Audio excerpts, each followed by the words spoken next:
ça va? Voilà, je vais vous mettre un gilet. On va repartir de l'autre côté, d'accord? Ces pompiers sont déjà sauveteurs aquatiques. Ils participent à une formation nationale complémentaire aux risques particuliers des inondations. Il faut se mettre à niveau tout le temps parce que ça évolue très vite. On voit que l'eau, c'est pas notre élément malgré tout. Donc c'est bien de toujours manœuvrer pour être le plus performant possible. On a des techniques précises et puis ce qui est bien, c'est qu'on a plusieurs départements ensemble. Donc du coup, on peut échanger avec d'autres départements les techniques qui sont apportées pour l'un et pour l'autre. Récupérer des personnes naufragées en danger, se créer une bulle d'air. Une semaine de stage théorique et pratique pour 18 pompiers encadrés par 7 formateurs. Des compétences nécessaires devant l'augmentation des inondations.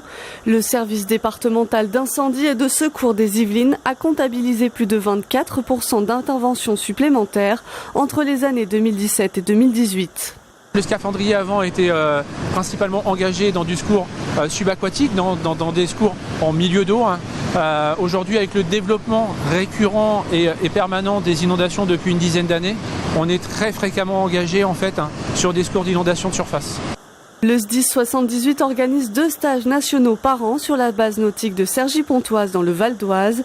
Dans les Yvelines, 58 pompiers sont spécialisés, répartis sur 30 centres de secours. Les inondations aujourd'hui sont un vecteur de risque très important pour les sapeurs-pompiers dans leur engagement. Et plus les pompiers seront entraînés et préparés à ce risque, et plus ils pourront travailler en sécurité. On est là surtout pour appréhender le risque et faire attention de savoir à quel moment on pourra s'engager et à quel moment il ne faudra surtout pas qu'on s'engage.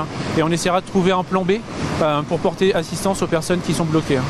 Les secouristes yvelinois opèrent aussi en dehors du département. Sur l'année 2017, ils ont réalisé 120 interventions.